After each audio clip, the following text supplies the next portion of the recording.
All right. Good morning and welcome to another sealed gameplay stream here on Unlimited Power. My name is D-Rod and I'm just happy to be playing some more Star Wars Unlimited here. And if this is your first time watching sealed gameplay, we do this on Forcetable.net where we're able to access their sealed play because we're part of their Patreon, which is great. If you're looking to play a little bit more against an AI, learn more about the cards, I recommend signing up here on Forcetable. You can play everything else for free, build your own decks, but if you want to get in the sealed pool, it's worth jumping in that Patreon. Really helps. They're always updating the product here. It's a great little thing to just learn and play on your own and get to enjoy Star Wars before it comes out on March 8th. So let's just hop into it. We're going to go ahead and start opening packs, talking about some of the cards, and let's see what we can build today. All right. I love Forcetable because it just makes it fun to open packs. It's always exciting. Now in a sealed gameplay, you're building a 30-card deck, so we're going to be after looking some good cards here that are going to work. Already, we're given Grand Moff Tarkin, who I'm a big fan of in this format. In limited format, a card like Tarkin, who can just kind of make your smaller units bigger, really forces your opponent to wonder how they're going to deal with them. Tarkin's a great card. I'm already want to lean towards him because I think he's that good in this format, but part of playing and playtesting and doing these types of things is trying out new strategies and putting things together that don't seem very obvious until you actually get them working and get them in motion and trying to see what triggers begin working with other cards. So Tarkin's going to be a great backup here. I'm seeing a couple of good cards to pair with him. Like Overwhelming Barrage. This is one of my favorite green cards here. Green being command. And it's where you can give a friendly unit +2/+2 for the phase, and then you deal damage equal to its power, divided as you choose among any number of units.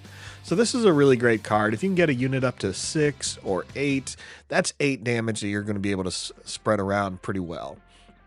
Just a big fan of this card. Love the art. Really want to see this on a play mat.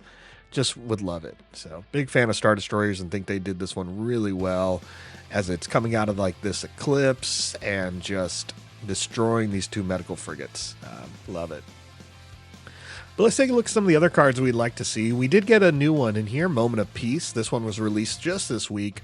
1-drop vigilance card, just single aspect, and give a shield token to a unit. It's a good card. I kind of put on the meh. Honestly, I think when we see a little bit more buffs for shields, and what I mean by that, like I would love to see units with shield tokens get this, right? Something like that. I think shields are great and they're really powerful in this game, where you're taking a back and forth type of actions with your opponent. But, I'm not super excited for it.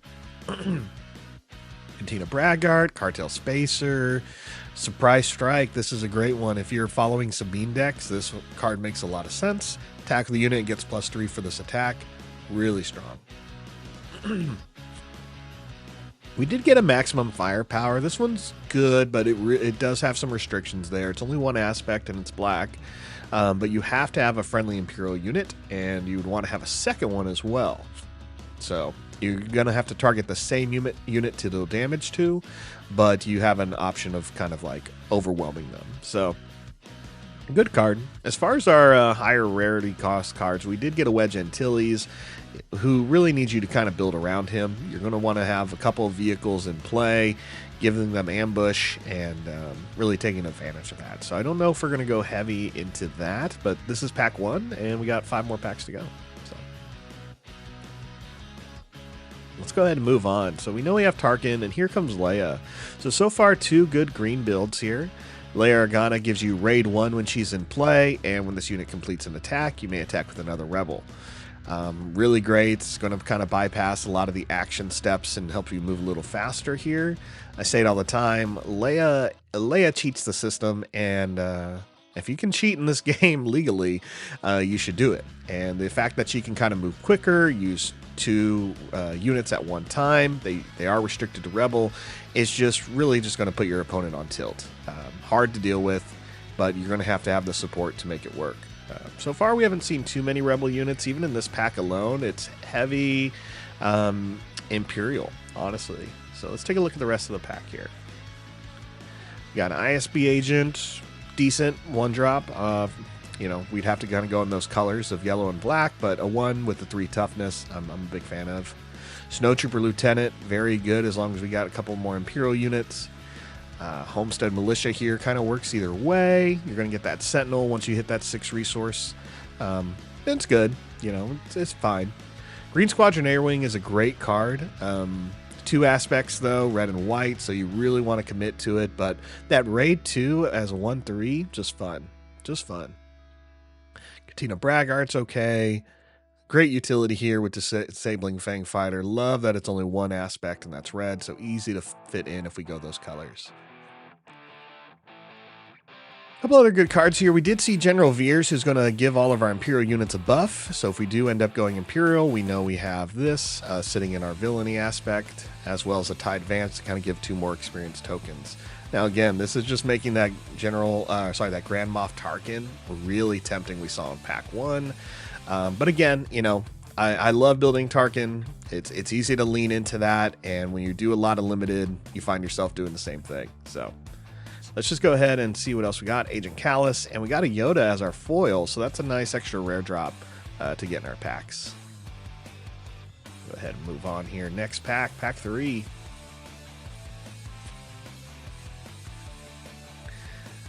Third Grand Moff Tarkin.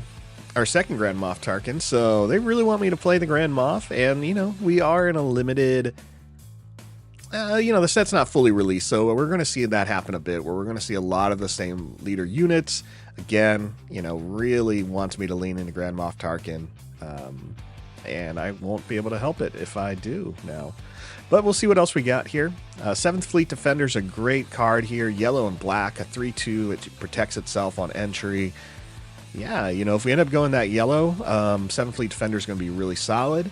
We're going to have to pick a third color here, or just kind of go into a double of green or black, probably green. But let's see what else we can get to kind of support Tarkin if we go this way. ATST with that overwhelming, you know, it's a great bomb. It's one you want to see in your sealed pool, something that your opponent just has to deal with. And ATST, if you can get 1 hit in with that overwhelm, can usually get you there for the win. Another Green Squadron A-Wing for that aggro rush. An Asteroid Sanctuary to help us to just kind of deal with on the field, so a little bit more control there.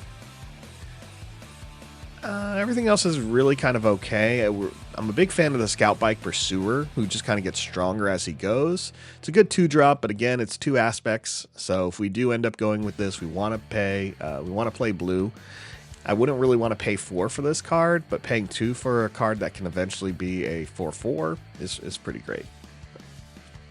It's also an Imperial and a Trooper, so it's going to have a couple other benefits there with Veers, as well as if we see a General Tag. An Admiral Piet is going to give our higher cost units that are 6 or more ambush, so if we go in that green-black, that makes that ATST even more powerful. And our rare was Galactic Ambition. So it's a good card, but I haven't really figured out what I want to do with this yet. When you're running 30 health or 25 health, you know, taking any damage that's like 6 or 7 or even 9 is a lot. So, but you really do want to play like some of those higher cost cards for free. If you're going to pay 7 for something, it better be for something that costs more than 7. And you just have to be willing to take that damage. Let's go to the next pack. Maybe we see something fun here. 3 packs remaining. A second Leia Organa. Okay, well, it's a heavy green. Heavy green in these 4 packs. So, Vanquish looks good. A second Moment of Peace. Again, this is a new card released this week, and I see another new one. Let's just go ahead and jump to there. 7th Sister. So, this is a great card. I'm a big fan of the Inquisitors here. Take a look. Has Saboteur. It's a 5 cost. It comes out with as a 3/6. It has the Force, Imperial, and the Inquisitor trait. Saboteur, so it's going to be able to get past any of the Sentinel blockers as well as Defender shields. And when they deal damage to an opponent's base, you can deal 3 damage to a ground unit the opponent controls. So this card is great. 6 health means it's going to be difficult to kill. You can't take it out with the Force Choke. You're not going to be able to take care of it with like precision fire.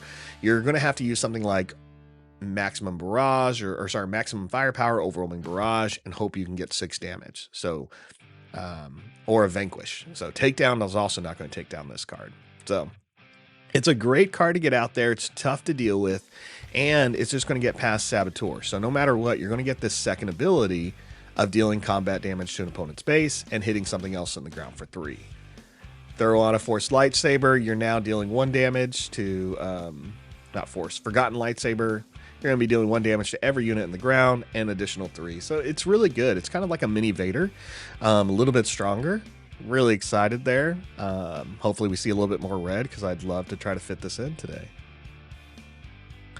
Bosk has the foil. That's 2 Bosk in our deck. 3rd Leia. Okay, well, there's a lot of Leia here. I really don't think we've seen enough Rebel support to kind of go with Leia. But it's going to be pretty funny if we get a 3rd Tarkin or another Leia. I'd love to see 3 Tarkins and 3 Leias. Really does eliminate a lot of the other options here. No new cards really in this pack. A couple good ones. We see another Takedown. That's great. So we're going to see a little bit more blue control so far. Gladiator Star Destroyer. This is awesome. Good cost, a 5/6 when it comes out. You're paying 6 for it, but you can give Sentinel to another unit in play, and that unit can be in any arena. So you can choose itself. It can choose something in the ground. You know, it's only going to be for the turn, but that makes a big difference in limited games. So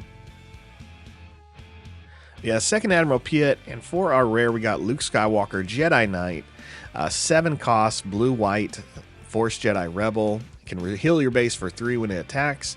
And when played, you can give an enemy unit -3/-3 for the phase. And if something else died this turn that was yours, you can actually give it -6/-6 for the phase. So the -6, -6, negative abilities, you could destroy a unit on entry.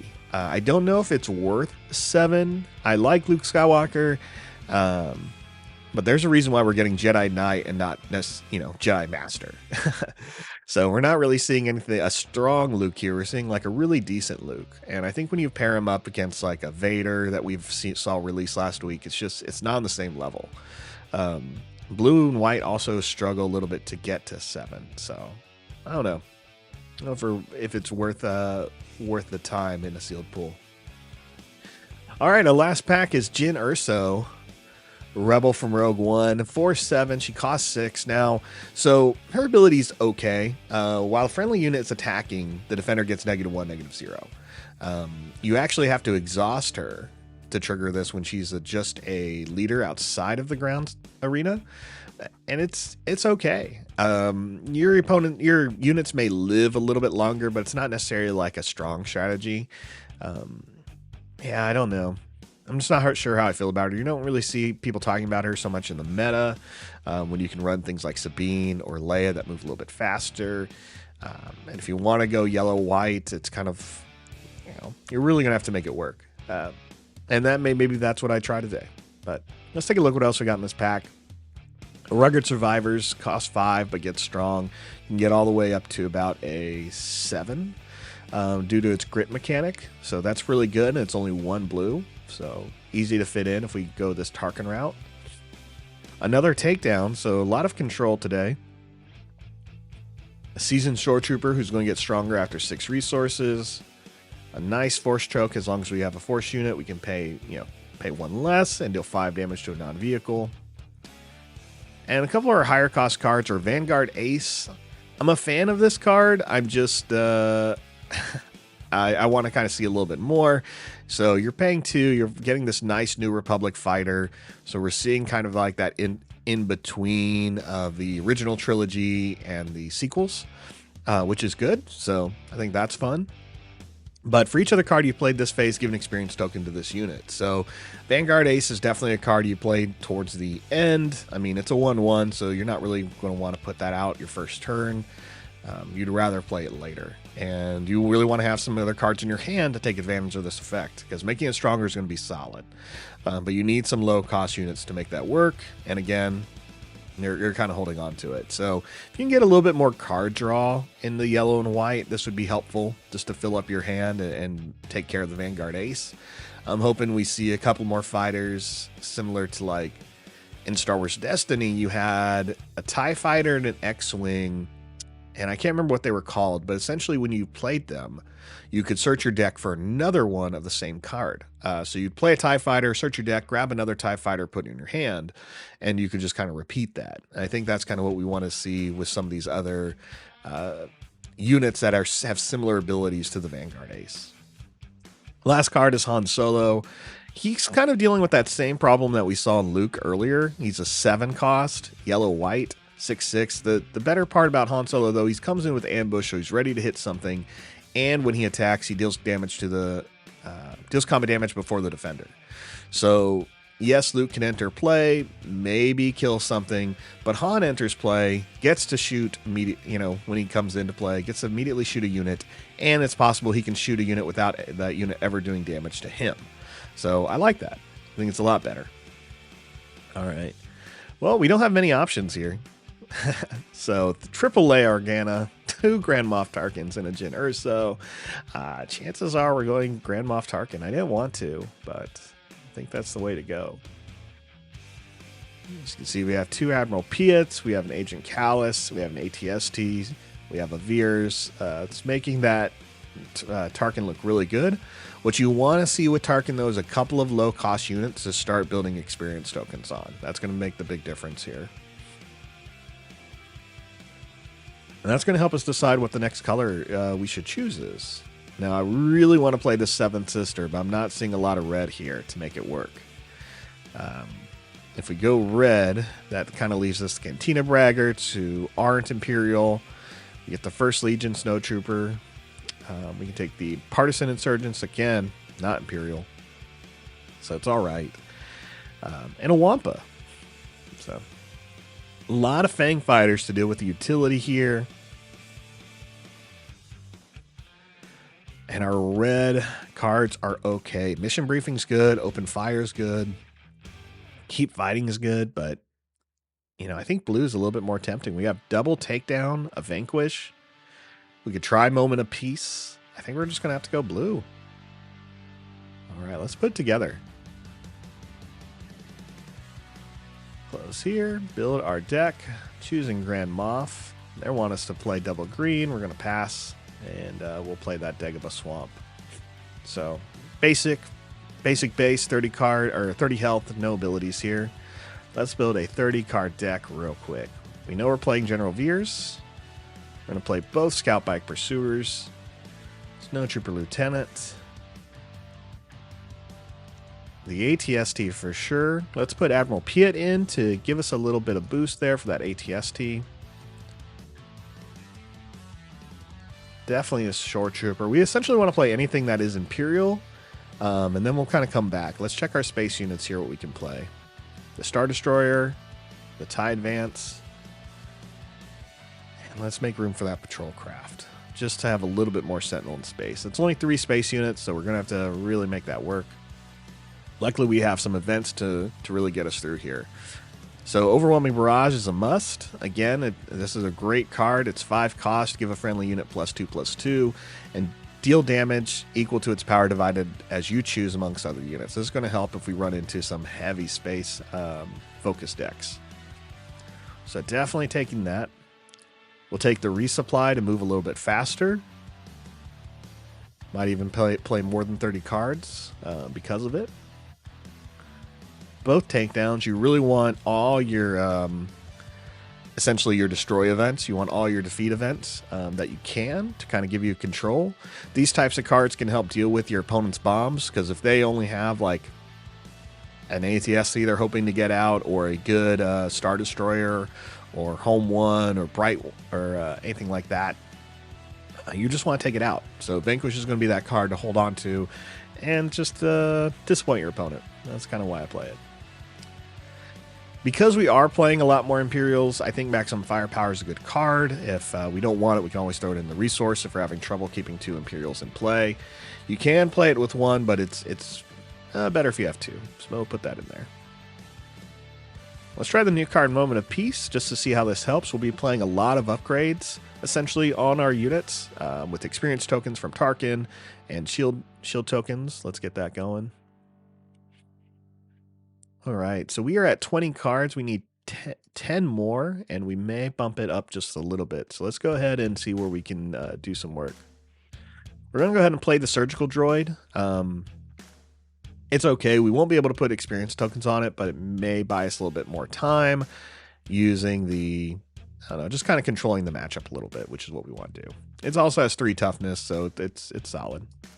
It'll be hard for your opponent to kind of get through it, and they'll want to. Again, we'll play the Rugged Survivors. They're decent. And let's try the Volunteer Soldier. So heavy ground units. Play the Distant Patroller. So when defeated, you can give a shield token to a blue unit. We have a few blue units, not many, but that can make a difference.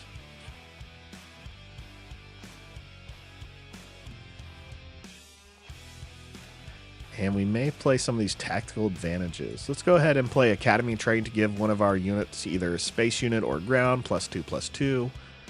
Not going to hurt. Again, we are focusing on building our units up to make them stronger. We have only about a couple of bombs in this deck, and honestly, I would say it's probably just one with that ATST. So by making your smaller units tougher to deal with, you're going to have a little bit more options of winning here. Let's go ahead and do that. 28 cards. We're going to go ahead and take the Repair and fit in Homestead Militia. That's honestly going to get us to 30. That's great. I really wish we saw a Admiral Tag just to make these troopers a little bit stronger, but we didn't. So let's go ahead and save and close. We're going to stop at 30 cards. I thought I was going to go 31, but 30 is great. Let's just hop in there.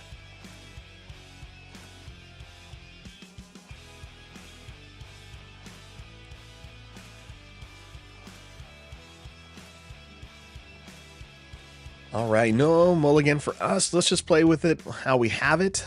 This is always going to happen, especially in sealed pools, where you're just going to get some 6 random cards that you just don't know what to do with. Mulligan, and you still don't know what to do. And it's just going to make you a better player if you just kind of force yourself to deal with what you got and learn how to make it all work. So no mulligan. We have to put something down, though. 2 things. Tactical advantage is definitely going to go since we have 2 of those in play. We want Tarkin to take advantage of this experience token ability. So in order to do that, he needs 1 resource. We don't have a 1 cost Imperial unit. The next one would be the Seasoned Sword Trooper. So let's go ahead and drop both tactical advantages. And for turn 1, let's just put out the Surgical Droid. So we don't know what our opponent has. They're also playing a Grand Moff Tarkin. So it's kind of playing the mirror match here. And they're going to skip their first turns. They probably had nothing to play. And we're just going to go ahead and pass ourselves. All right, another card has to go down. Let's actually make it Volunteer Soldier. I'm really liking seeing Moment of Peace because we can make that Seasoned Sword Trooper a little bit more protected. We'll go ahead and play them now. Our opponent plays a Cloud City Wing Guard, so not a Imperial unit. And it costs them 3, so we don't have to worry about experience tokens on them. They do have Sentinel, though, so we are going to have to get through that. But that's okay. We have an answer with that Moment of Peace. We're going to go ahead and not attack as well. No reason to swing into that Sentinel unit.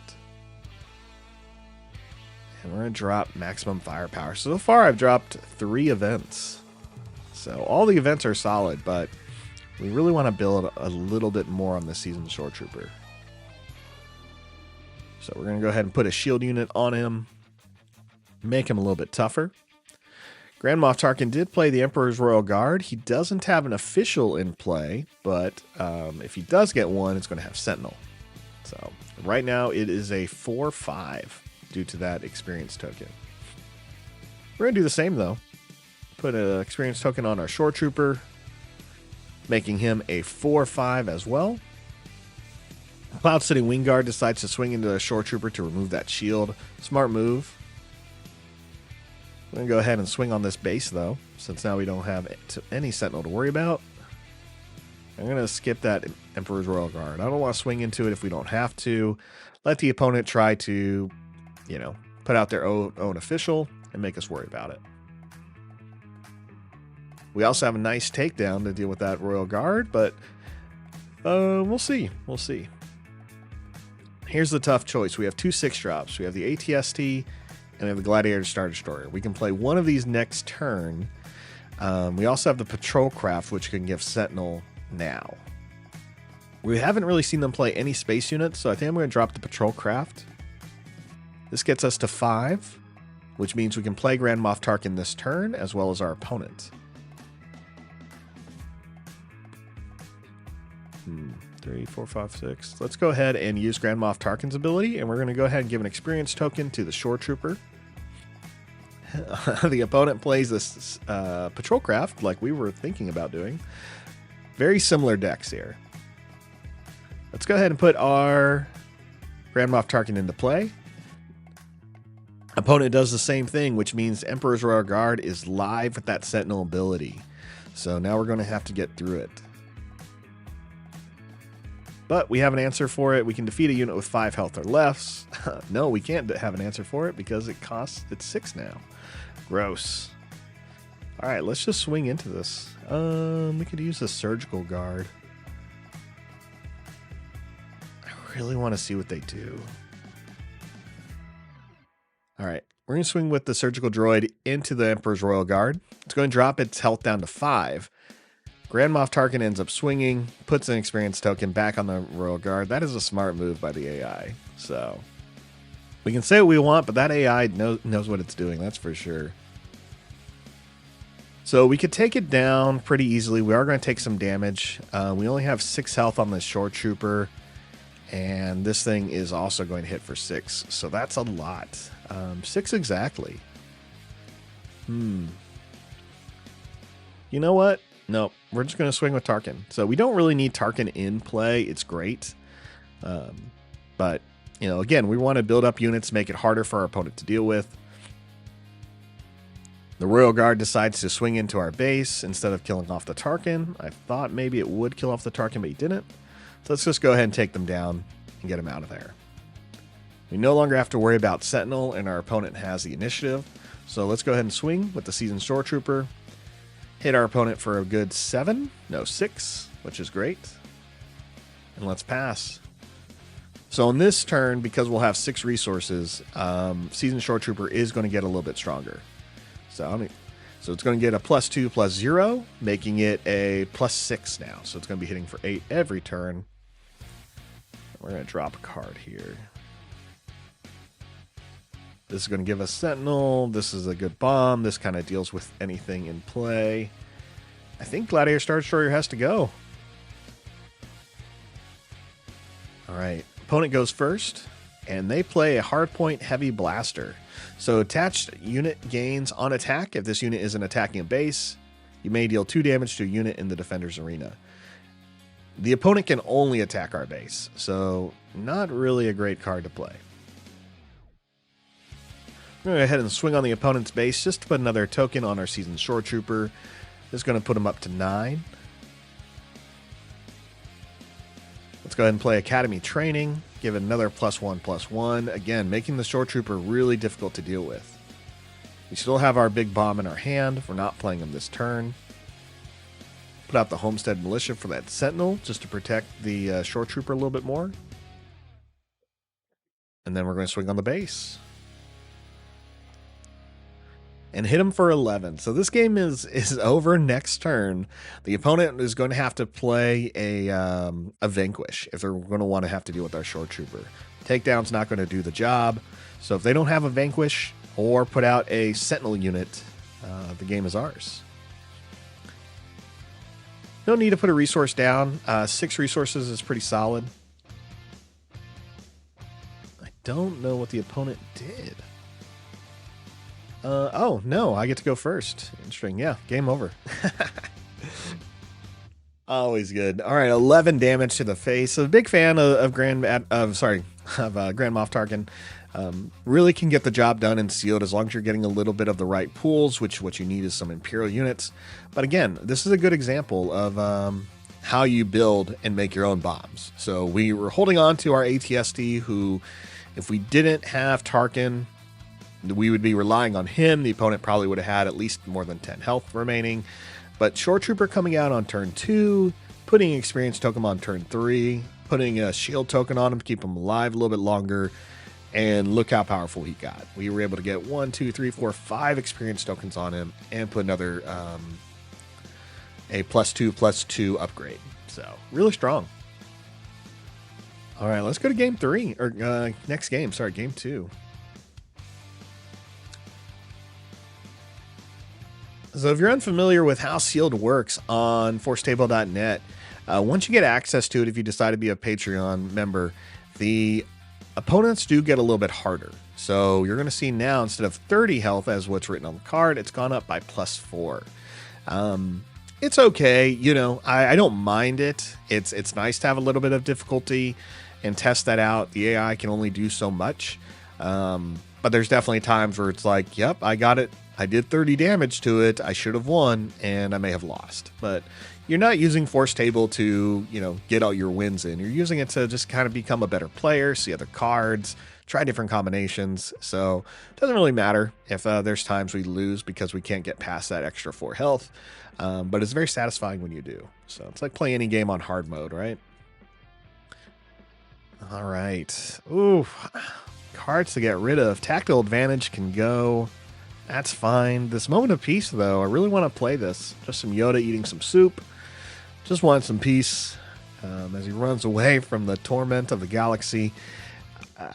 Wow. We have a little bit of ramp. We have overwhelming barrage. I mean, these are all great cards, and it's unfortunate that moment of peace is going to have to go because I would have liked to see that on the Scout Bike Pursuer.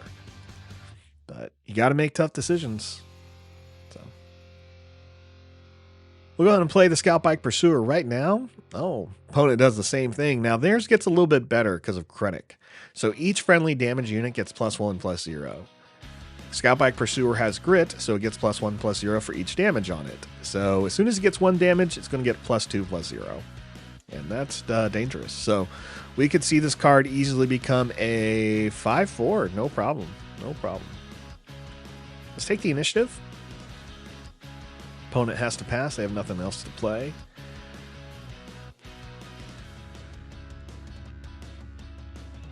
I'm going to drop the surgical droid. Maximum firepower we're going to hold on to just as an answer if we need it. I want to put a token on the Scout Bike Pursuer just to take advantage of it, but I think we'd rather have resupply and get that little... get just a little bit ahead of Krennic. TIE Fighter comes into play. It's a 2/1. Doesn't really do anything else. We'll go ahead and resupply. Resupply, once it gets played, gets to be put into your resource pile. So we now have 4 resources. We're going to take the initiative. Opponent plays the Viper Probe Droid, meaning he can look in our hand. And Krennic decides to use Scout Bike Pursuer to hit ours. So now this thing's going to hit for 3, and we're only going to hit for 2. But we are 1 turn ahead. All right. I really don't want to deal with the Scout Bike Pursuer that Krennic has, so we're going to go ahead and get rid of it. Using Takedown. Opponent then plays Crafty Smuggler, 2/2 with shields. So a little bit of a problem there. We're going to give an Imperial unit an experience token, and because we are at 5 resources 1 turn earlier, we're going to be able to put Grand Moff Tarkin into play. So let's go ahead and do that. Chances are the opponent may swing with the probe droid into Tarkin. No, he chooses not to. Hits us for 3. That works for me. Tarkin's going to go ahead and swing onto the base. Opponent doesn't have Sentinel, so we don't have to worry about that. And we're going to give another experience token to the Scout Bike Pursuer. So we're just going to keep on building on him and hope that we can get him strong enough to avoid cards like Takedown.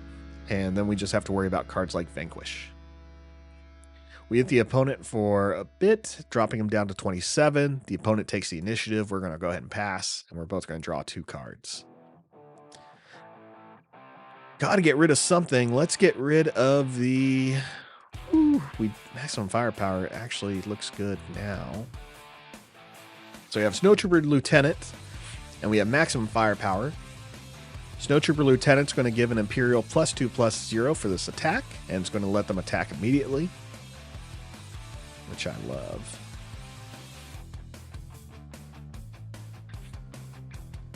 Tough, tough, tough. I would love to see an Admiral Piet right now, but we don't have one. Let's go ahead and play the Snowtrooper Lieutenant, and we're going to swing with Grand Moff Tarkin. So this is going to give Grand Moff Tarkin +2/+0, and he's also going to allow us to put a token onto something. So what should we just take out? Let's have our opponent swing into us. We're going to go ahead and swing into the base, give an experience token to our Scout Bike Pursuer, hit the base for 4. If we swing on any of Krennic's units, we want to make sure they die, because if they have damage on them, they're only going to get stronger. All right, let's go ahead and play maximum firepower now. All right, we need to destroy something. 1, 2, 3, 4, 5. We could probably take out Krennic. Yep. All right, we hit Krennic for 5. We now get to choose another Imperial unit to finish him off. We're going to choose Grand Moff Tarkin, and that's how it's done. So, paid 4, take out their unit. That's perfectly good. Didn't really hurt us at all, and now we swing on the base, hitting them for 5. It's 18-22. Crafty Smuggler takes out our Snowtrooper Lieutenant. Takes no damage because of the shield that it enters play on. Greedo now swings on our Scout Bike Pursuer, raising its damage to 4. So, if Greedo would have hit an event, he could have dealt 2 damage to another ground unit and really got our Scout Bike Pursuer down a bit. He does play another Greedo, and then they play a Distant Patroller. So, they are doing some work. All right, we are at 6 resources now. We can kind of play anything here, or we can drop an ATST and play Moment of Peace. Some good options. I'm not sure what I want to do. I don't think I'm going to put down a resource. Overwhelming Barrage does look good, very tempting, as well as Moment of Peace. We're going to play Moment of Peace and then Overwhelming Barrage. I want to see what our opponent does here. So we'll put the shield token on the Scout Bike Pursuer. Syndicate Lackeys comes into play. It does have ambush, so they swing on Grand Moff Tarkin, not finishing him off. We'll have Tarkin swing into the base to put another experience token on our Scout Bike Pursuer. At some point, I always just lose count, unfortunately, about what we have on here. All right, let's play an Overwhelming Barrage now. It's going to give Scout Bike Pursuer +2/+2, and now we have 11 damage. I love this. I don't have to do the maths. No reason to do the math here. I can just choose whoever I want and finish them. So let's take care of the Crafty Smuggler. 2 damage there. He's out. 1 on the TIE Fighter. Makes it so much easier. We just get to click, see their health, take them out. Not a problem. So we've taken out, 3 units so far with 1 card, and we got 7 damage left to go. It's great. Let's do 2 here. 5 damage remaining. I guess we're clearing the board. We're clearing the board. All right. I did mess up, and it is going to make us deal 2 more damage to something. Doesn't matter to me. We'll just kill Tarkin. That's fine. That's the problem with the computer play is it is going to make you have to deal the damage. Obviously, if this was on a kitchen table or in a tournament, you would just be like, oh yeah, I'll finish the rest of it there. Because I typed in the wrong number on that last unit. That's what happens. That's all right. We just did 11 damage to the AI. So what's it matter? We'll go ahead and pass. Again, if the opponent does not have a Vanquish, the game is ours. So, look, an Admiral Piet.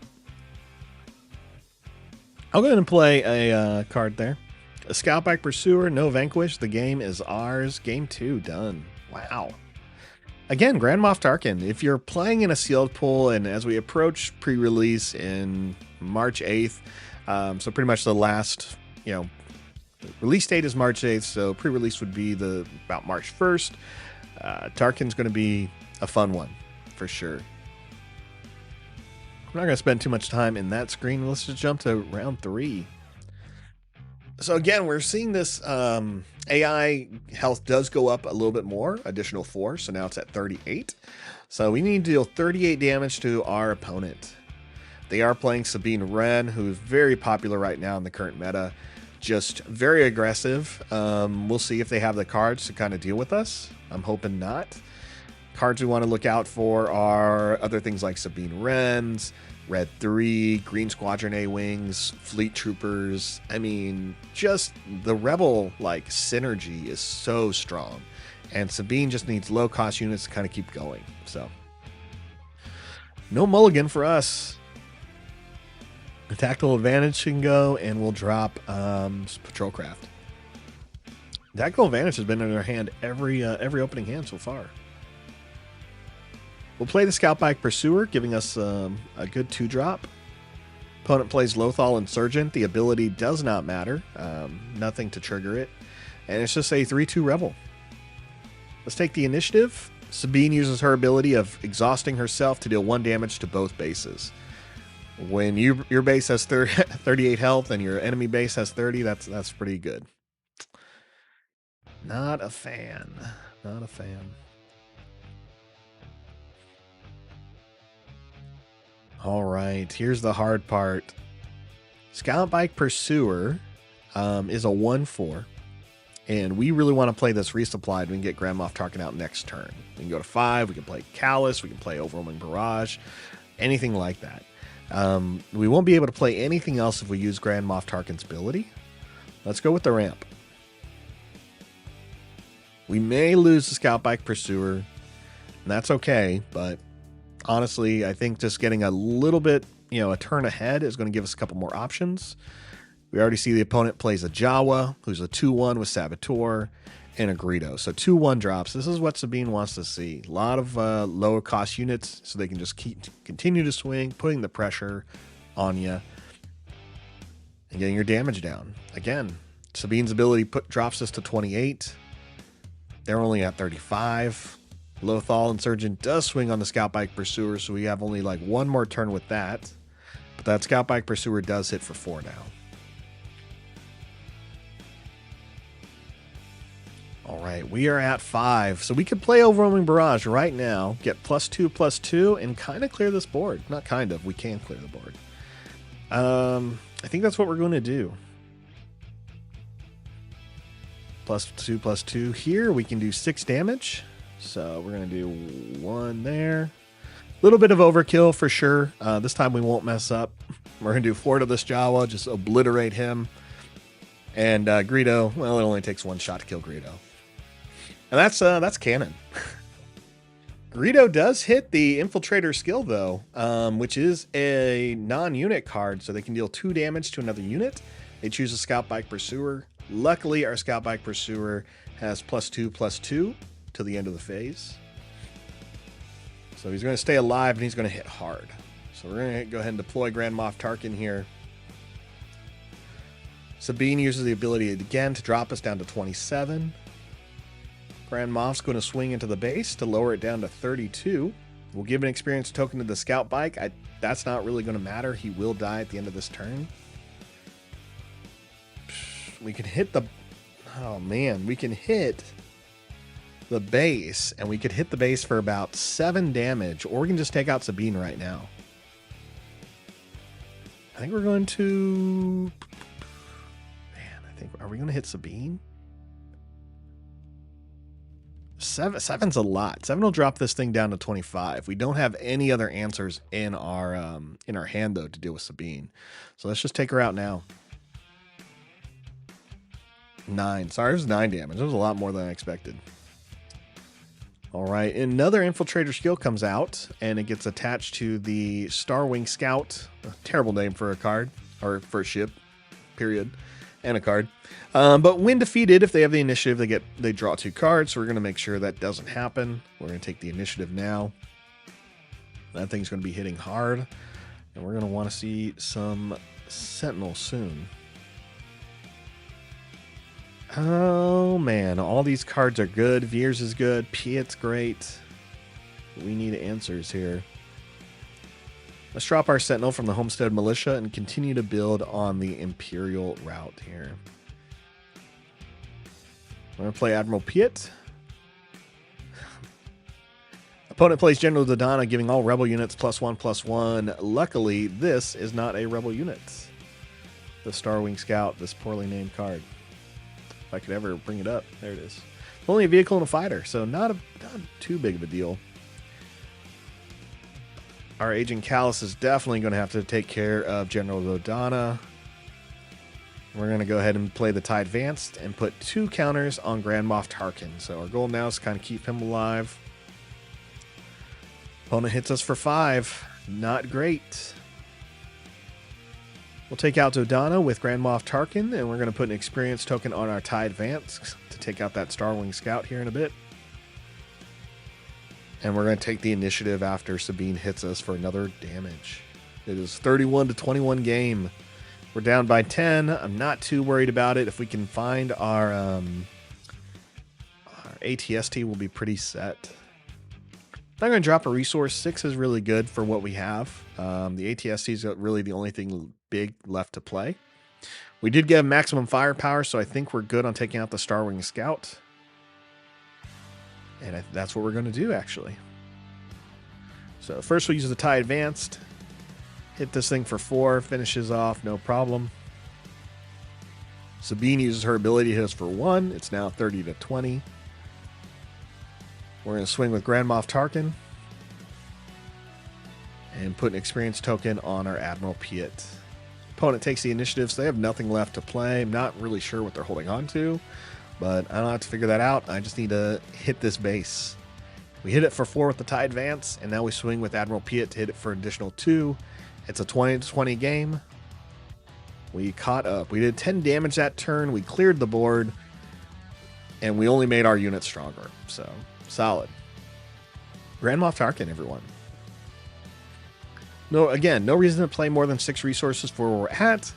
Oh, okay. I'm going to play some Mace Windu, 5/7 with Ambush. When this unit attacks and defeats a unit, ready him. Not what you want to see when you're running low-cost Imperial units. Admiral Piet is out. So, fun. Mace Windu's only taken 2 damage. He'll definitely clear the board with that surgical droid, that's for sure. 2 damage here. What do we want to do? Let's play the Snowtrooper Lieutenant. Attack with a unit. We're going to go ahead and attack the Grand Moff Tarkin. He gets +2/+2 for the turn. And we're going to put another experience token on our TIE Advance. Hit the base for 6, dropping it down to 14. Sabine uses her ability to hit both bases for 1. It's now 13-19. I'm going to play this Veers. I don't know what Mace Windu's going to do. Probably kill Veers, as he should, but he doesn't. Doesn't matter because he can kill Veers next turn, but he should have killed Veers that action, sorry. He can kill Veers this next action. So Veers gives our TIE Advance a +1/+1, so we are able to hit that base for 6. Mace Windu is still in play, taking out units left and right. We're going to take the initiative and let Mace Windu finish off whoever he wants, which is apparently no one. So I thought he would be swinging for that Grand Moff.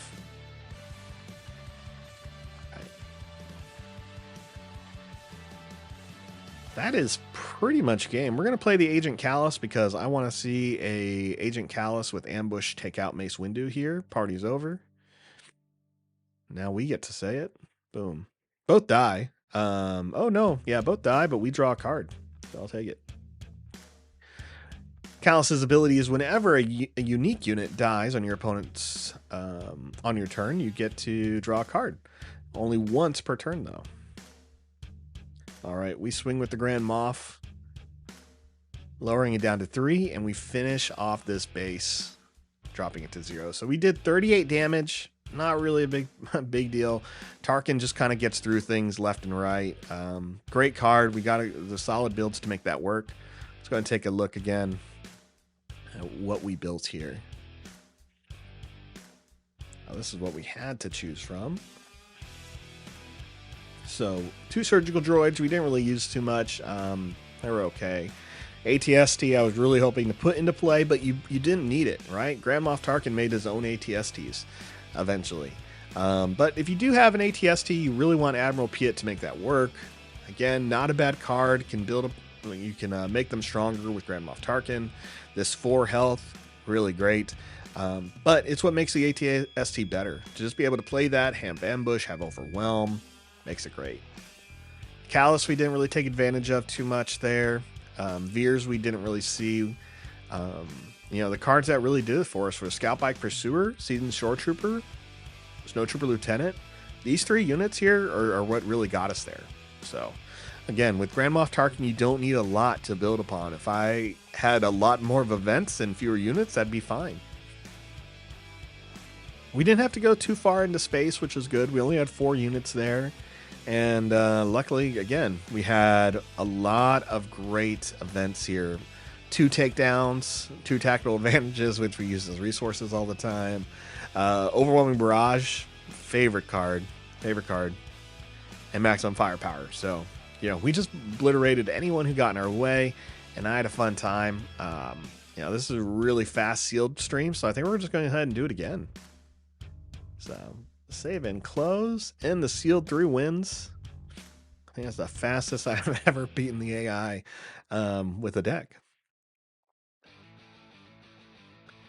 All right, let's see what we get this time. I drink from the Spider-Man glass. Oh, Grand Moff Tarkin. The Grand Moff Saturday. If I see more than 1 Grand Moff Tarkin and another Leia, that's going to be ridiculous in the sealed pool. All right, remember, on Forcetable.net, if you want to do any of the sealed abilities, you have to be a Patreon member. I can't remember how much it costs, but it's really great. And again, it's supporting someone who's keeping this up and updating it with all the Star Wars stuff, making sure the AI is working properly. If you play Flesh and Blood or Ashes, you can also build decks and play on here as well. And I believe they have like some campaigns for Flesh and Blood too that you can kind of go through. So that's fun. So we have a Grand Moff Tarkin. Again, his ability, just giving experience tokens to another Imperial unit when he attacks, or you can pay 1 when he's not in play. Just really solid. You just need the Imperial units to make it work. I would like to stay away from him, but we want to see the support because I also want to, win and have fun. All right, some fun cards here. Spec Force Soldier. This card was released last week. Great card. You're seeing it played in a lot of Sabine decks now. Great at endgame, solid to play really in the early part. Playing it in the end when your opponent has 1 Sentinel unit, just, oh man, their face when you can play this card after they have like a 4/4 Sentinel or they got a 3/3 cell block guard, and you're just like, nope, I'll just play this and swing. So, Super Laser Technician to pair with that Grand Moff Tarkin. That green-black setup is good. I mean, you look at the cards in this deck, Super Laser Technician, Colonel Yularen, who's going to be able to heal when you play green units, a Lieutenant, and AT-ST. It's so tempting to go Tarkin based on this first pack, but this is your first pack. You don't know what else you're going to get, but you can see the build is already there to kind of go with him. A rare for the pack is Luke Skywalker. Again, 7 costs, 6/7. Yes, he can kill something on entry, hopefully. Should be able to kill something on entry. But getting to 7 in sealed is going to take a while. You want the support. You want the control. If we can see it, we'll play it. Just not my favorite. Show me Luke Skywalker, Jedi Master. Show me something that's maybe 6 cost. I'll take that. Pack 2. All right, Boba Fett. Yellow black. When this unit completes an attack with an enemy unit left play this phase, ready up to 2 resources. Great card. Very similar to when he's out of play just as a leader. We got Asteroid Sanctuary. Love that. I'm hoping we can run some fun Boba's stuff here. The Mining Guild TIE Fighters. Great support for that. Nothing crazy in this pack. None of the new cards here. A Bosk, which looks good, and a 5 cost unit with ambush. Whenever you play an event, you deal 2 damage to a unit. Really great. Not sure how that ever fits really into Bosk as a character, but I'm not complaining because I enjoy the ability. And a Regional Governor. I like Regional Governor. I really do. I think it's fun in sealed pools. When you're understanding the meta, or not sealed pool, in constructed, because when you know the meta, it's just so helpful. Just really great. So in sealed, a little bit different. In a best 2 out of 3, which these are, you can like in a real tournament they are, and you can kind of make it work for you a little bit more. Really take care of your opponent's bombs, especially if they don't have enough defeat events to kind of get through it. So yeah. Pack 3. Oh, 2 Grand Moff Tarkin. This is like our 4th one today out of 2 sealed pulls. Really tempting. No Good to Me Dead. I have a lot of opinions about this card, but it's good. Favorite card. Worst start. Worst start. Doesn't make sense. Never makes sense. It's not when they say this line. I'll say it again. This is not when they say the line. No Good to Me Dead is said when they're torturing Han, not when they're testing out the carbonite freezing chamber to escort Luke to the Emperor. So anyway, it's fine. It's fine. It's Star Wars. They've only done this for, almost 2 decades of putting the wrong art to the quote. I have opinions. Crafty Smuggler. This will be fun. I think we are going to try to make this yellow work. That Vanquish is good, though. It really comes down to events. You really want to make sure you can deal with your opponent's bombs. So we'll see what else we can got. That Vanquish, though, we can play a blue.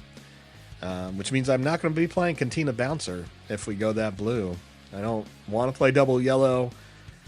We can talk about it. It's good. We can talk about that. I don't like it. It's okay. I like that it bounces, and it's called a bouncer. And I'd like to see other bouncers just do the same thing. So I think that'd be fun. I just don't want to pay 5. Outmaneuver is a good card. It's so utility, honestly.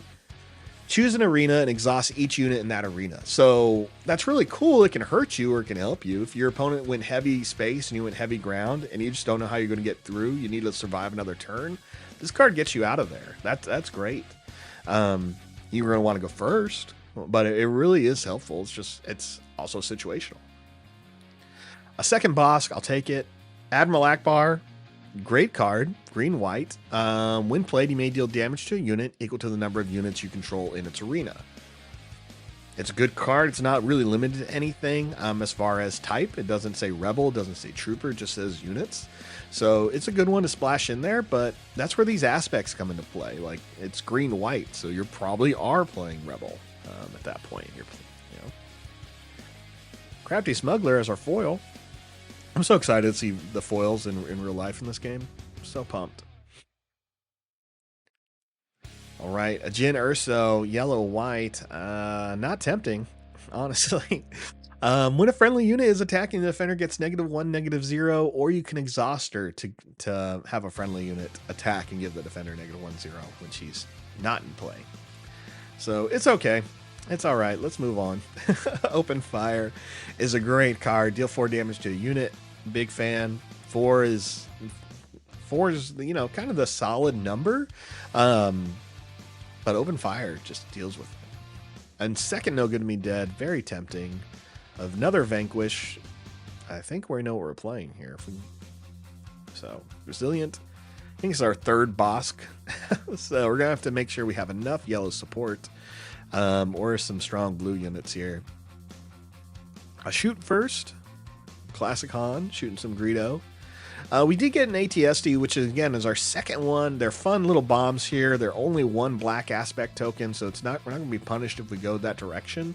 If we go Boba, I think it's probably the smart move to kind of build up towards.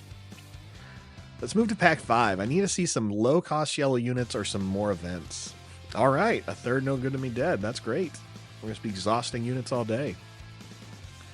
IG-88, one of my favorite bounty hunters and one of my most disappointing red cards, honestly. I'm really enjoying red, especially red and black in Star Wars so far. But IG-88, when I see IG-88, I think of the line of MC Chris of he's just a GoBot who's gone nuts, and this does not show me a GoBot who's gone nuts. We're talking about the premier assassin unit, not IG-11 from The Mandalorian, who is great, very comical. But IG-88 is that classic villain, right? Like if you're a fan of the original trilogies, if you're a fan of bounty hunters, you're hoping for IG to have a little bit more power, and I don't think we saw that. Now, I'm not saying every unique unit needs to be insane. That's just not how it works in game mechanics. You want to have different units. You want to have build. You want to have a good power and complexity creep. I just want more. You know, if I'm going to see some of my favorite units as a card, sometimes you just want a little bit more. And IG-88 just doesn't make sense of why the ability is each other friendly unit gains raid 1. We don't see IG-88 working with anyone ever. I know there's been a lot of changes to the canon over the years, but if you think about like the Legends stuff with Shadows of the Empire, IG-88's just like this, you know, awesome droid fighting Dash Rendar. He has this amazing pulse cannon, and he's a tough just tough bot to beat. And here it's just saying like he was relying on other units to make it work. Now, again, this is just game mechanics. Just game mechanics. It's fine. I'm not playing him. That's all I'm trying to say. Feel good to me dead. Yes. All right. Finally, some more events. That's what we wanted to see with some yellow here. Waylay to return non-leader unit to its owner's hand. Surprise Strike to get +3. Snapshot Reflex is not an event, but I love it. Also, really dig this art. I think put that on a playmat. People will be all about it. It's so fun seeing new cards.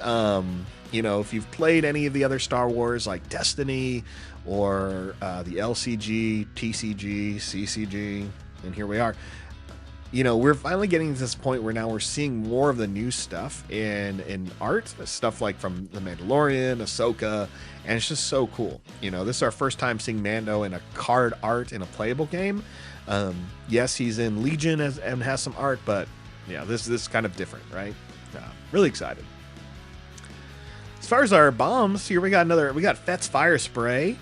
So pursuing the bounty. When played, if you control Boba Fett or Jango Fett as the leader or unit, ready this unit. All right, well, that fits into what we're doing. That's an easy play. We also got another Vanquish, so I think it's going to be yellow, black, blue. Pack 6. Will you change my mind? Not with that leader, you won't. Not at all.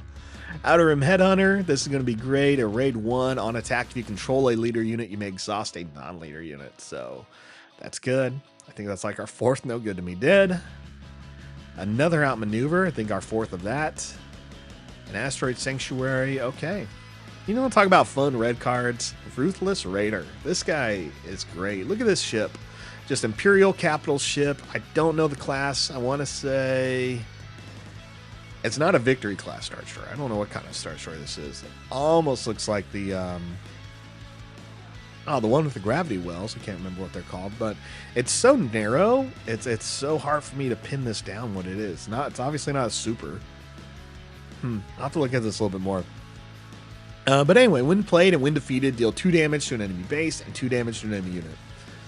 I dig it. That's 4 damage. That's 4 damage. Just from it being out there. And hits for 4, it's 6. 6 cost. I'll take it. I'll take it. We did get the medical ship Redemption. Has Sentinel. We're not playing this, but I think it's neat. So 6/9. I like the art style there. Very 80s. I feel like that should be on a lunchbox. And when played, you heal up to 8 total damage from any number of units and or bases. Deal that much damage to this unit. I think that's really cool. I think it's unique. It fits obviously what the Redemption is. Give Luke a new hand or something. I don't know. All right, let's build. Well, let's see what we have here. So, double Tarkin, double IG-88, Jyn Erso, and Boba Fett. Boba really wants to see enemy units leaving play, and we're going to want to see some units to back him up. 2 ATSTs. Remember, Boba's yellow-black, so if we go that, we're going to definitely be playing a lot of these yellow units. 3 Crafty Smugglers. That's great. 3 Bosks. You can only have 1 in play at a time. And a Greedo. As far as black units, we're seeing Viper Probe Droid, Snowtrooper Lieutenant, who really wants to see an Imperial in play to take advantage of, and double ATST. So this would be a very low ground unit deck. It's all going to come down to that 3rd color here. Now, we do have only 2 options, green or red. We don't have blue. That's unfortunate. We didn't get any blue. We have no blue leaders, no blue bases. So if we play a blue card, we're going to pay +2. That's the thing in this game. You're going to play something out of your aspect. Add 2 for it for every color. For every aspect icon out of your the aspects of your leader, so, and base. So that definitely changes it. I don't want to pay 4 for a regional governor. I don't want to pay, what, 6 for a vanquish? Oh my gosh, 7 for a vanquish. Yeah, I don't want to pay 7 for a vanquish, but 3 of them. Man, if we just had 1 blue card, it's so tempting. 4 no good to me deads. I think we're going to go red. Do we have a red base? We do. All right. We can go red.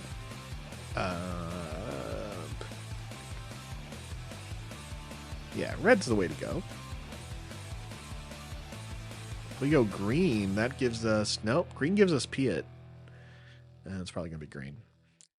So the reason why green may be the better option is Admiral Piet, we do have one of those and 2 ATSTs. That means when the ATSTs come into play, as long as Piet's in play, they're going to come in with ambush, immediately hit a unit, and they have overwhelm. So they should be able to damage, kill a unit, and hit the base for a little bit more.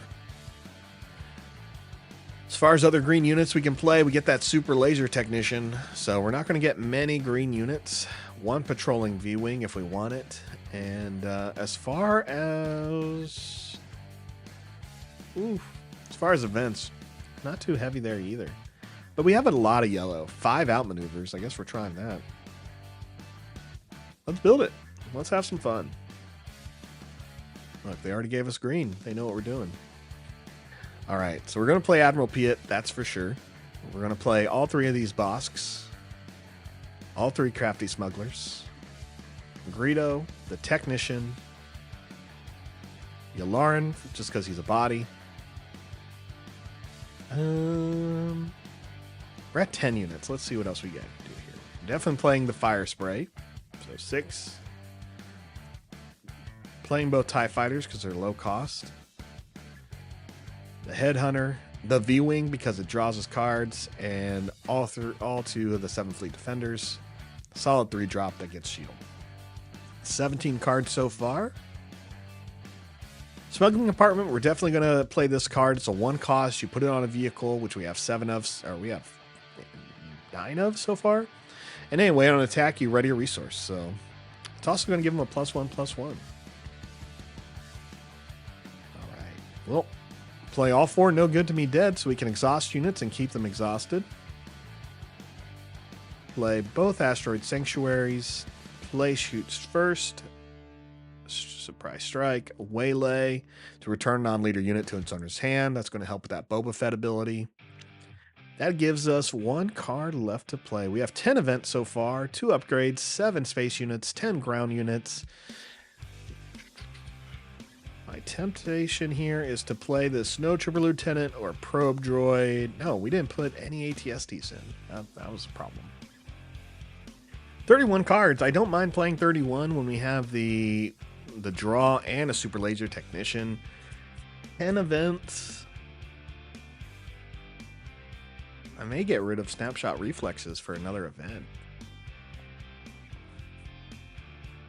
For a unit, reveal it, and draw it. This is going to be good.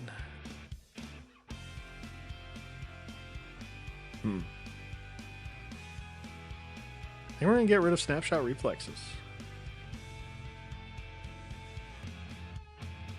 And let's play 2 recruits. Let's play 32 cards. I want to see what happens here.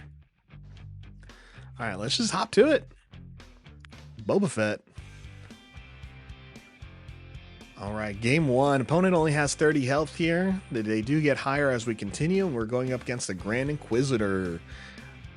Fun character out of the Rebels series, as well as Obi-Wan. So, action, deal 2 damage to a friendly unit with 3 or less power, and ready it. So, really cool. Pushes your units to attack stronger. I like that. I think that's fitting for what we see the Inquisitor do. Former Jedi there. And our Boba Fett. So remember, when an enemy unit leaves play, you may exhaust this leader.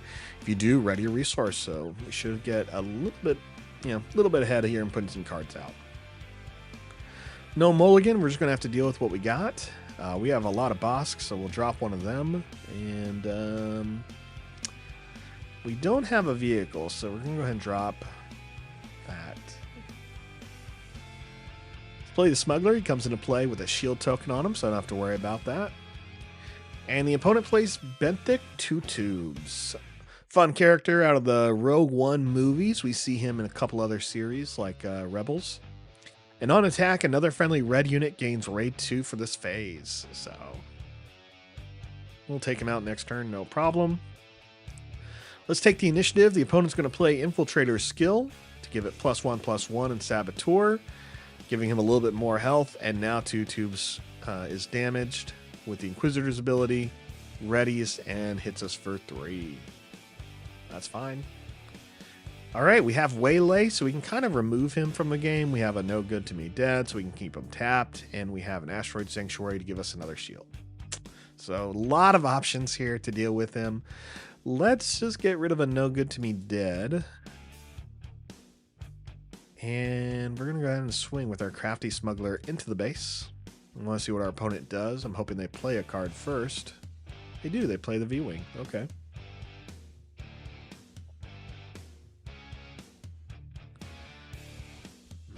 We're going to play No Good to Me Dead. We have it. We're going to go ahead and tap 2 tubes. Opponent takes the initiative, and we'll go ahead and pass. All right, another Waylay, another No Good to Me Dead, and an Asteroid Sanctuary. Let's drop No Good to Me Dead. Puts us at 4 resources. That's great. Opponent plays his No Trooper Lieutenant.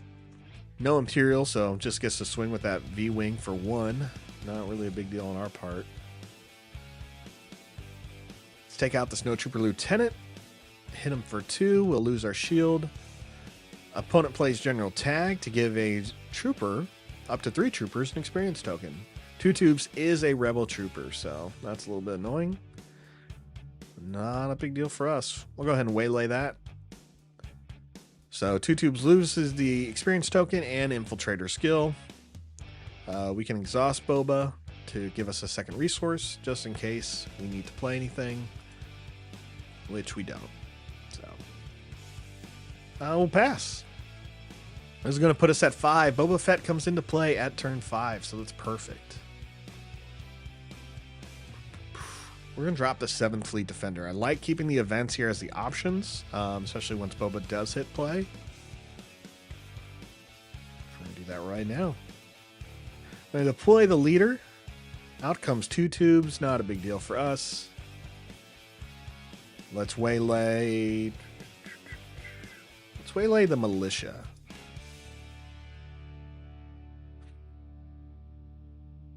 Now, since an enemy unit did leave play, well, 2 enemy units left play, when Boba Fett does attack, we'll be able to ready 2 more resources. He hits for 4, ready 2. Wanted to take advantage of that, but the opponent has no more units in play, so we're just going to take the initiative and save our Asteroid Sanctuaries. Our second ATST is in play now. We can play one this turn, no problem.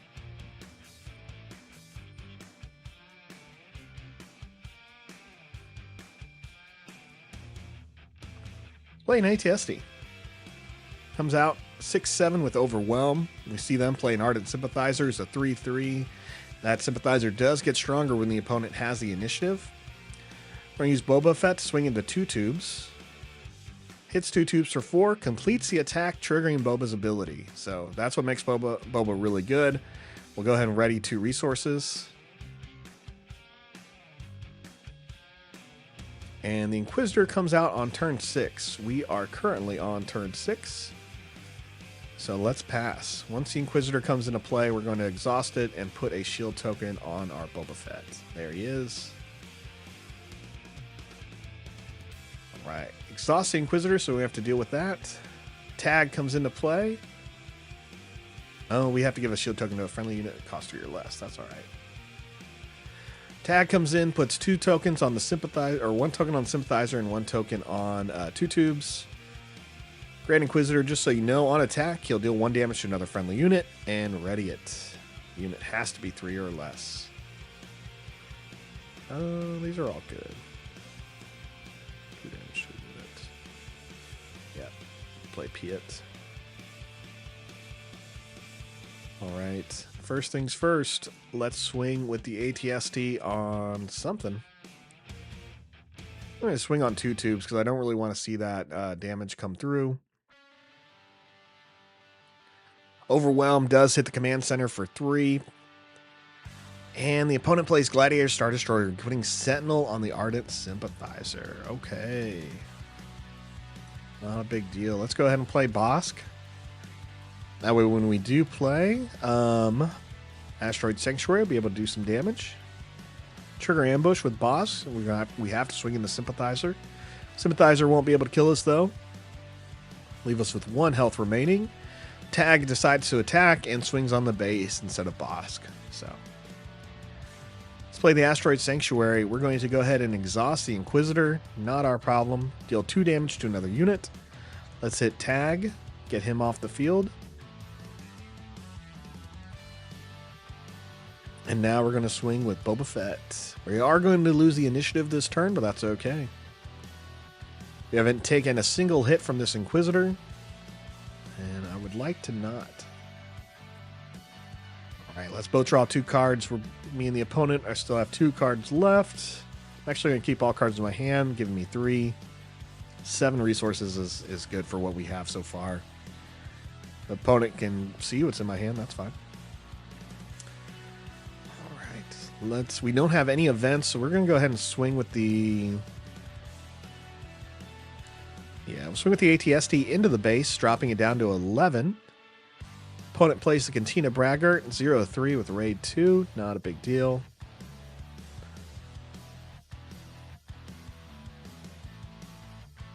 Let's go ahead and swing into the Cantina Braggart with Boss so we can trigger Boba's ability if Boba can survive. We are going to get hit by this Inquisitor.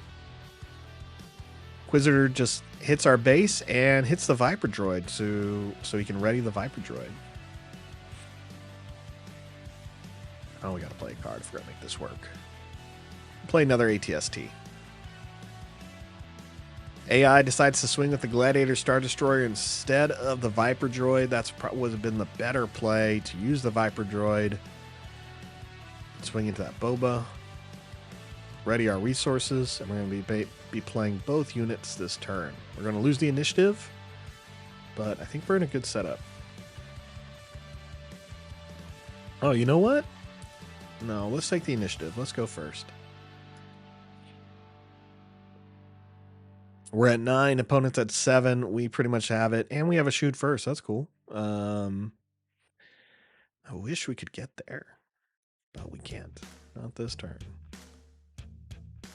All right, let's go ahead and attack. We're going to swing with our weak ATST. Hit the opponent for 6. I guess we could have played shoot first. That's fine. That's fine. That's why we do this. Figure out what mistakes we're going to make and they only get better. Boom. Hit the opponent for 4. They were holding on to a Blizzard AT-AT. We would have saw that this turn. Not a big deal. Moving on to game 2. Always fun. All right, a reminder, when you're playing the AI in the sealed format on Forcetable.net, they do make them stronger as you go through. So game 2, they have 4 more health, so we're going to have to deal 34 damage to this base. We're playing against Cassian Andor, a poorly drawn one, honestly. Action, you can pay 1 and exhaust, and if you've dealt 3 or more damage to an enemy base this phase, draw a card. Comes out on turn 6, and he's a 4/6. No mulligan for us. We're just going to deal with the hand we're dealt with, which is unfortunate because it's a pretty decent hand. We're going to drop Colonel Yularen and No Good to Me Dead because we have 4 No Good to Me Deads. Yeah. All right, opponent plays an Outer Rim Headhunter. Won't really get advantage of that extra ability, so it just has a raid 1 right now. Go ahead and play our... Let's play Greedo. Let's play Greedo. Give me the extra resource there. That's fine. Now, when Greedo dies, we can discard a card from our deck, and if it's not a unit, we'll do 2 damage to a ground unit. We have good odds there of that happening. We're going to drop the ATSD. We have 2 ATSDs, so I'm not afraid of giving up that bomb a little bit early to kind of have a little bit more options and go wider with our units. We're going to swing with Greedo now just to get that damage in. Really important to try to drop down and make the fight seem a little bit fair. Opponent does play Keep Fighting. Love this art. You know, it's a Coruscant trooper, definitely about to die, but man, he looks great rocking that barrel gun. They use this to ready unit with 3 or less power. They did choose the Outer Rim Headhunter, so we're going to get hit for another 2 this turn. That's kind of the name of the game there. We could waylay, but I want to save it, so let's play a Crafty Smuggler. Comes into play with shield. We'll get hit for 2, and we'll take the initiative. Cassian does get to trigger their ability because they did more than 3 damage, so they'll draw a card, putting them ahead of us in the card game. Recruit is good. We'll drop the Headhunter. All right, 4 resources. We have some options here. Let's go ahead and swing. I'll swing a Greedo, drop him down by 3. I want to see what the AI does this turn. There it is. Infiltrator skill, making the Outer Rim Headhunter a little bit better. Not something I want to deal with, so we're just going to go ahead and bounce that Headhunter back to the opponent's hand. Exhaust Boba Fett to ready a resource, so we can still play another Crafty Smuggler or Recruit. Now, Recruit, we're going to search the top 5 cards for a unit, reveal it, and draw it. I think that's what I'm going to do. I want to kind of get more cards in play in my hand. All right, a lot of events. We're going to take Admiral Piet as he's the only one. And the opponent plays a Rebel Pathfinder with Saboteur. So 2 Tubes does need another red unit to get better, or to give its ability to, so we don't have to worry about that. But the Rebel Pathfinder can be a problem later on. Let's go ahead and take care of 2 Tubes since we have the shield on the Crafty Smuggler, leaving our opponent with 1 unit. They take the initiative. It's 28 to 26 as we go into the 3rd round, 3rd phase. We're going to drop the 7th Fleet Defender. So we're at 5. We can now play Boba Fett, and the opponent can not play Cassian. All right. AI plays Shoot first. They played on the Rebel Pathfinder, who hits Greedo. Greedo's down. We can discard a card off the top. We're going to. Oh my gosh! It was Admiral. It was the 2nd ATSD.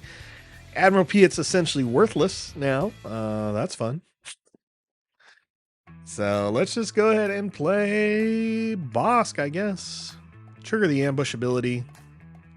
Hit the Pathfinder. Take him out. So Admiral Piet's just kind of there now. No real reason to play him. It is what it is. We're going to go ahead and deploy Boba Fett. AI is going to play a Green Squadron A-Wing and another Outer Rim Headhunter, the same one we bounced earlier. That Green Squadron A-Wing has Raid 2, so that means it's going to hit for 3 every time. So Cassian's ability is definitely going to trigger. All right, opponent takes the initiative. I have an Asteroid Sanctuary. I have a Crafty Smuggler. I have Admiral Piet. I can play any of these right now. Let's go ahead and play a Crafty Smuggler. I'll take the shield. Attack with our other Crafty Smuggler. Drop him down to 22. And we now have a 4 health lead. All right, we're at 5. I don't have any more ATSTs, so we're not going to put a card into the resource pool. We have 2 Asteroid Sanctuaries, and we have Boba Fett who can give us 2 more resources afterwards. So, you know what I would love to see is, I don't know. I wouldn't know good to me dead, maybe. We're going to go ahead and play Asteroid Sanctuary on Cassian Andor, and we're going to put a shield token on a Crafty Smuggler. Because we played an event, we can deal 2 damage to a unit, thanks to Bosk. And we're going to go ahead and choose the Outer Rim Headhunter. So the Outer Rim Headhunter does have its ability now, which they take advantage of. Which means when they have a leader unit in play, they can exhaust a non-leader unit. So on attack, which is annoying. That's all right, though. Hold on to that. Then swing on the base here. I want to see what the opponent has left. They have 3 cards in hand, 6 resources. Out comes to Keep Fighting. That's exactly it. Let's play another card. We're going to play Asteroid Sanctuary. This time we're going to exhaust the Green Squadron A-Wing, put a shield token on a smuggler, and deal 2 more damage to this headhunter thanks to Bosk. Alright, Bosk is going to go ahead and swing on the Jawa, taking him out. Don't really want to deal with that Saboteur. Out comes a Fleet Trooper, but nothing to target. Boba Fett will go ahead and swing. I'm swinging on the Fleet Trooper, honestly. So we're kind of clearing the board here. The opponent has no cards left in hand. We have 2. We're going to ready our resources. Play a TIE Fighter here. And we're going to go ahead and play Admiral Piet. So we have no cards in hand either. But we have a little bit more options and better, more impressive things going on than our opponent here. So it's a 4-point lead. Out comes a 2 tubes. Now that the opponent has red units, 2 tubes is a bigger threat. All right, first move here. First move, I want to draw a card. Swing on the base, hit him for 1, and we're going to pay 2 to draw. Super Laser Technician, okay. Cassian hits us for 4, drops us down to 20. Cassian gets to draw a card due to their ability. I'm going to go ahead and swing with Bosk, and Bosk needs to finish someone off here, so let's take out...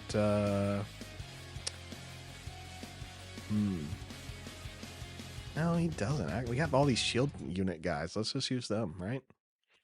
We'll take out 2 tubes with the smuggler.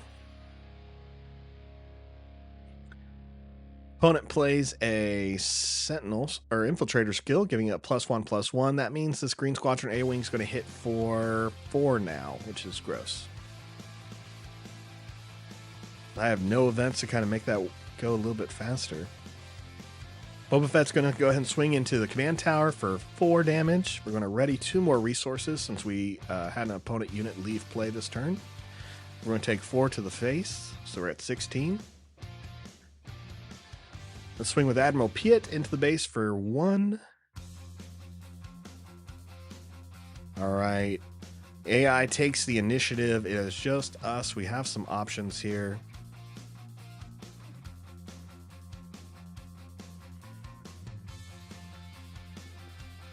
Going to hit the base for 4.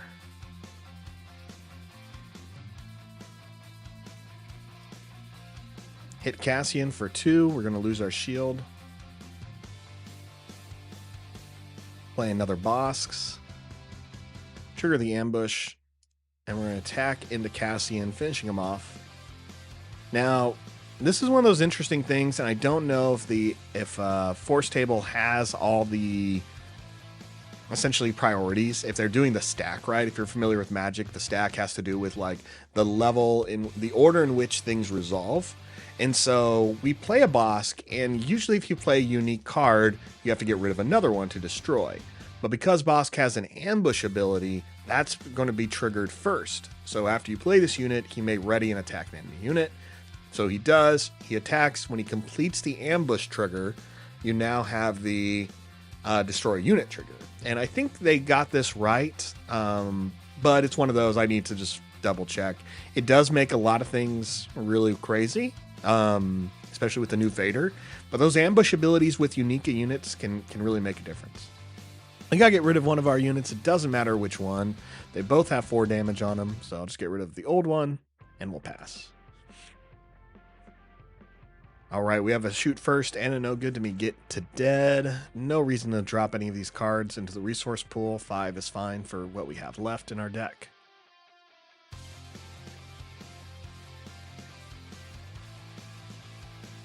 Let's just go ahead and play no good to me dead now and exhaust that Green Squadron A-Wing to do 2 damage to another unit. We're going to choose the Partisan Insurgent. AI has nothing they can do. This game is easily ours. We'll go ahead and swing. Draw 2 resource card. Draw our card. Sorry. Swing with the smuggler. I think this is game. Yep, this is an easy game. 4 with Boba. And we'll swing with another 4 with Bosk. Our bounty hunters get the job done. No big deal. Moving on to game 3. This has been a great morning. I think all these games have gone really fast. On our second sealed pool, first one was Tarkin. This one is Boba, clearly. And now we are going to game 3 against Sabine Wren. Action, deal 1 damage to each base, and when she is in play, she will only do this to the enemy bases. She has 25 health on her base, and she can give any unit, any non-leader unit, a shield token. And they have a little bit more health, so they're at 33 instead of 25. A reminder, if you play the sealed portion, the AI gets +4 health every higher difficulty. So it starts off at normal, then +4, then +8.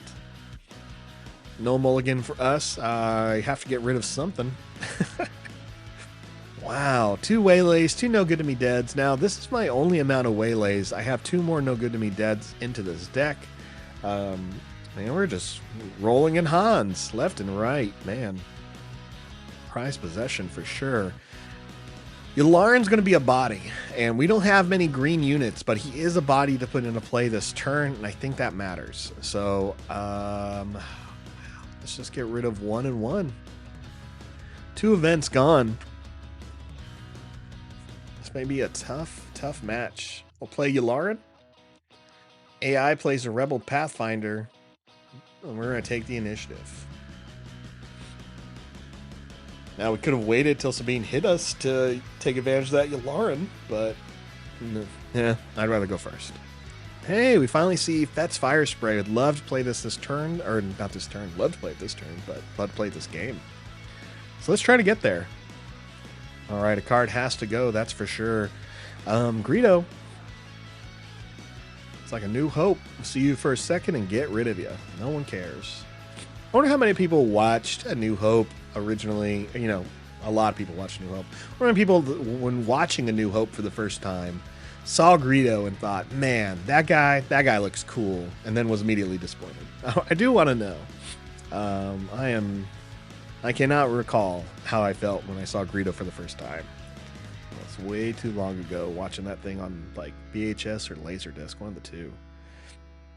All right, we have this Pathfinder. I'm not a fan. We're just going to play the 7th Fleet Defender here. Let's get some space units going. AI is going to play You're My Only Hope. Look at the top card of your deck. You may play it if it costs 5 less.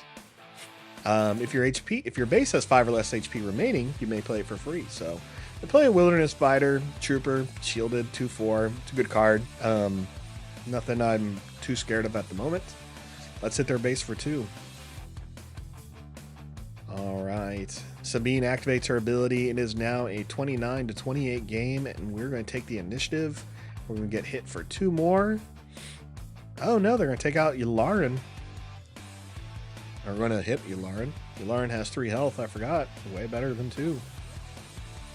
All right, there's our 3rd No Good To Me Dead. A decision now. Do we keep the Waylay? Do we drop No Good To Me Dead? One of the things here, Crafty Smuggler comes into play with shield, so we're going to want to keep that. I don't mind the Waylay, but I'd rather save it for when they do something, or they put like some type of experience tokens or an upgrade. I really want them to waste their time. So let's swing with the Yularen into the base now while he's still alive. We'll probably be hit with that Wilderness Fighter, I think. Oh, here we go, Kanan Jarrus. Kanan Jarrus is a revealed Jedi, revealed right from their hand. On attack, you may discard 1 card from the defending player's deck for each friendly Spectre unit. Heal 1 damage for your base for each different aspect among the discarded cards. So they do have another Spectre unit being Sabine Wren. We have some answers. Let's swing with the 7th Fleet Defender and hit that base for 3. And out comes Sabine. Perfect. We can't waylay her, but we can exhaust her with No Good To Me Dead. All right, Rebel Pathfinder, swings into us. Not a big deal. Let's go ahead and play the Crafty Smuggler. He comes into play with shield, so he'll protect himself. And the Wilderness Fighter chooses... Oh, Wilderness Fighter swings into Crafty Smuggler. All that happens is they both lose their shields. We'll take the initiative. Here we go. Smuggling compartment. That's what I want to see.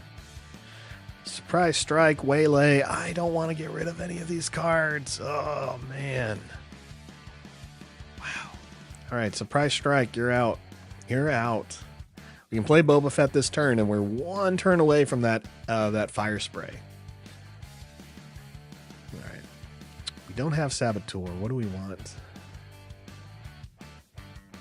We're going to waylay Kanan. Put it back in the opponent's deck. Toss Boba to give us a resource. They play Kanan again. Not a big deal. We're going to play Smuggling Compartment on our 7th Fleet Defender, giving it +1/+1, and we can ready a resource after you attack. Swing into the Security Complex. Opponent plays Katina Braggart, which is just a 0/3.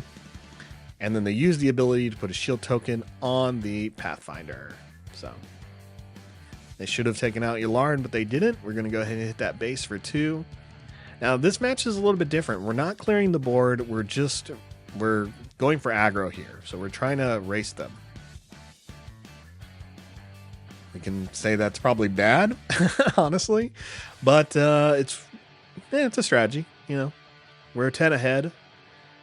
They're taking damage left and right by taking care of our units. And now we're going to deploy our leader. Opponent's going to take the initiative. And we're going to go ahead and swing on this base for 5. Or for 4, sorry. Dropping him down to 12. We got 5 resources. We don't need them. We'll pass. And we're going to play this fire spray next turn. Oh, man, this is all good. All right, Smuggler's going to go. Bosk is good on his own with that ambush ability. And out comes another Spectre unit. Wow, they're really making Kanan work. Zeb Aurelios. When this unit completes an attack, if the defender was defeated, deal 4 damage to a ground unit. So, wow. I don't know if I have an answer there for Mr. Aurelios. We're going to swing. We will swing. Let's swing into the base. Drop him down to 8. Kanan Jarrus is now swinging into us. He's discarding 3 cards. Hits us for 4 and does an additional... nothing? 4? All right. Man. That was rough. All right, let's play Fett's Fire Spray. Opponent only has 1 resource left. Fire Spray does ready on entry because we have Boba Fett. It says Boba or Jango, so I'm getting excited for when we actually see Jango come out. Hit them for 5. And we're going to hit them for another 4, putting them down to 2. We are at 18. Well, we're going to take a little bit more damage, but the game is ours. Not a problem. We take the initiative, and that's kind of locked. This is at the point when your opponent would just kind of see the board and be like, cool, let's move on to the next game because it's over. Once you take the initiative and they have no answers, it's like, that's it. They can't go before you. I don't need to play any of these cards. Let's finish it off with Boba. That's where the fun is. Bam. So yeah, 2 sealed games this morning. It's been a great time. I've definitely enjoyed it. Let's take a look at what we built one more time. 0 losses. 0 losses against the AI. Sorry, take a look at the deck. So we ran 2 ATSTs and we got to see them the first game. Second game, we ended up having 1 discarded and the other one we used as a resource. So, but with ATSTs, if you have them and you have Admiral Piet, it's a smart move. Give them ambush, have them take advantage of that overwhelming ability. You know, really put your opponent on tilt with these types of things. They're only 1 black aspect icon, so they're easy to fit in. Bosk really did some work for us here, using that 2 damage for each event we played. We were running 12 events, so we had good odds. We also had Bobas who could give us our resources back, so we could play multiple events a turn. Really, what we were struggling with was card advantage. Yularen's just a body. We weren't playing enough green to take advantage of that. Crafty Smuggler is really good. That shield token means he's going to survive another turn longer than he should, or at least another action than he should. Greedo, for the most part, did his job. And the Technician there for ramp, because why not ramp a little bit. Fire Spray. This was a great card. We only saw it in the third game. We did take advantage of the action of exhausting a non-unique unit, but I think that's really cool.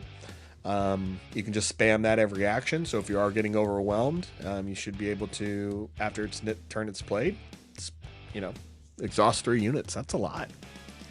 The TIE Fighter was okay. It's a good one to always put in these type of decks because you want that card advantage.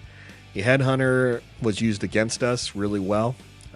Never saw our V-Wing and 7th Fleet Defender, just similar to the Smuggler. Just a good unit with shield.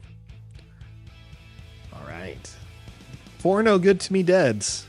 So we definitely took advantage of that. Double Asteroid Sanctuaries, some Recruits, some Shoot First, and some Waylays. So good deck, fun thing. Always fun going through Sealed here. Thanks everyone for watching. We're going to end it this morning. It's been already a couple hours, 2 Sealed games. Make sure you like or subscribe. Check out the other Sealed videos if you're interested. And you can always join me on Tuesday evenings and Saturdays when I do some more streams. So thanks a lot. Have a great time.